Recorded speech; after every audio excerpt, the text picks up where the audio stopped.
Special purpose vehicle नाम से लग रहा है ये कंपनी बनाई गई है only for a specific purpose.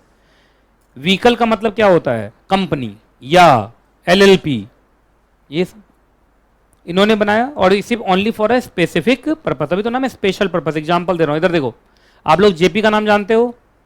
JP का नाम तो सभी जानता होगा, नोएडा उसी का लगभग है ना।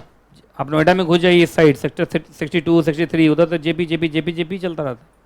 अच्छा, अगर बताओ तो यहां से जो आगरा तक जाता है वो हाईवे, क्या नाम है उसका?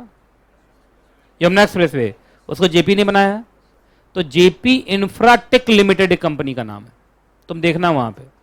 अब देखो, जेपी के अंदर जो मेन कंपनी है उसका नाम है जेपी एसोसिएट्स लिमिटेड, मैं उसका शेयर होल्डर रहा हूं।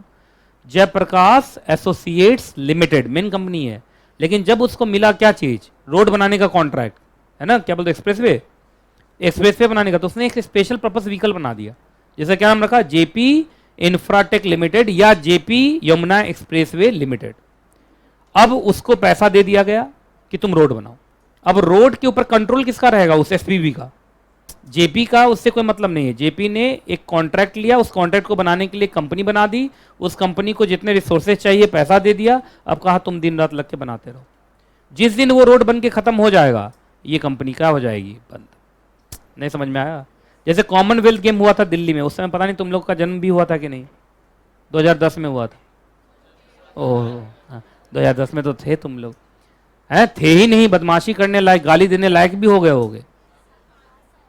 5 साल, 6 साल, 5 साल, उस समय मेरा कोचिंग स्टार्ट हो रहा था 2010 में। 5-6 साल के थे। तुमने उस समय सोचा होगा कि कोचिंग खुल रहा है, उसमें हम जाएंगे पढ़ने? कभी नहीं सोचा था। उस समय तुम आली ली क्या ये सब कर रहे थे तुम लोग, हैं? और उस समय मैं बताओ सीएस का कोचिंग खोल रहा था, only for CS, nothing else.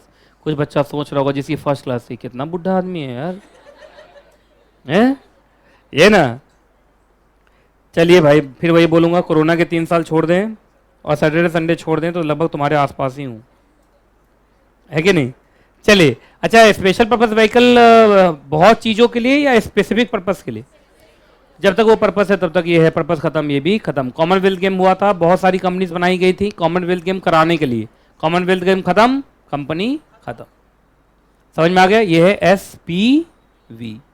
Clear है कि नहीं क्लियर है? आइए जल्दी बताइए, क्या ये बनाई जाती है ओनली फॉर स्पेसिफिक पर्पस और इनका उसी पर्पस का ही एक्टिविटी रहेगा? बोलो। और जहां वो पर्पस अटेन हुआ, अटेन का मतलब पर्पस अचीव हो गया, क्या उनको अपना काम बंद करना पड़ेगा? कंपनी बंद, कंपनी क्या हो जाएगी? बंद। उसके बाद जनरली मैंने बोला ना ये सब्सिडरी कंपनी होती है, अभी नहीं बोला हमने? जेपी ने क्या बना दिया? जेपी यमुना एक्सप्रेसवे लिमिटेड, उसका अपना सब्सिडरी बना के उसको पैसा वैसा देता रहा, वो कंपनी अपना बनाती रही। कम से कम दिमाग, मेन जेपी का दिमाग तो उधर नहीं लगा कम से कम। ज्यादातर इसलिए तो क्या बनाई जाती है? सब्सिडरी, क्योंकि मेन कंपनी को थोड़ी बंद करेगा बाद में, सब्सिडरी को क्या कर देगा? बंद कर दे। ऐसे वो बंद नहीं हुई होगी, क्योंकि ऊपर टोल ले रहा बैठ के अभी। अरे मालूम है ना, उस पर टोल चलता है, टोल चलता रहेगा, क्योंकि वो टोल सिर्फ लेते नहीं है, उसको मेंटेन भी करते हैं। कभी आप लोग यमुना एक्सप्रेसवे पे गए होंगे, मथुरा जाते हैं, कभी मथुरा वृंदावन तो उसी से जाते हैं, तो देखे होंगे उसकी गाड़ी चलती रहती है, जेपी वालों की गाड़ी बीच बीच में चलती रहती है ना। तो वो तो रहेगा 20-30 साल 40 साल तक, जब तक उसको टोल लेना तब तक तो कंपनी रहेगी। अच्छा, जहाँ टोल भी बंद हो गया तो कंपनी बंद, कंपनी का क्या हो जाएगा? Winding up. आइए, अच्छा, जनरली आप कैसे बना सकते हैं? एलएलपी बना सकते हैं, ट्रस्ट बना सकते हैं, कॉर्पोरेशन बना सकते हैं, लिमिटेड लायबिलिटी कॉर्पोरेशन और अदर एंटिटीज, कुछ भी बना सकते हैं। ऐसे भी ये स्पेशल पर्पस व्हीकल है, जरूरत के बाद बंदी हो जाएगा, है ना।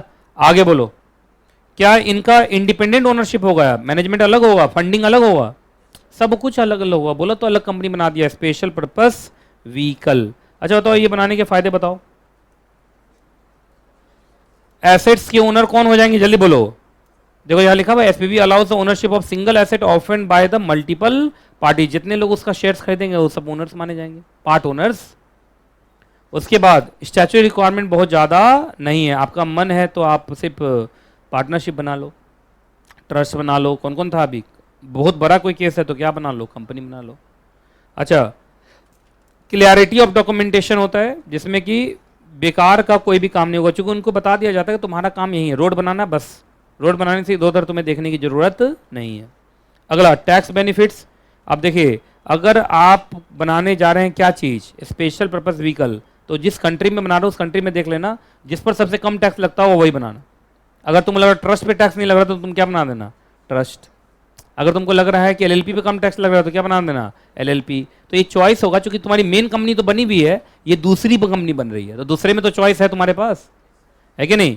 और लीगल प्रोटेक्शन आपका याद रखना, इनकी बहुत ज़्यादा लाइबिलिटी एज सच होती नहीं, क्योंकि वो काम ही क्या करते हैं, छोटा मोटा। प्रोजेक्ट फेल भी कर जाए तो उन पर ज़्यादा लाइबिलिटी आती नहीं है।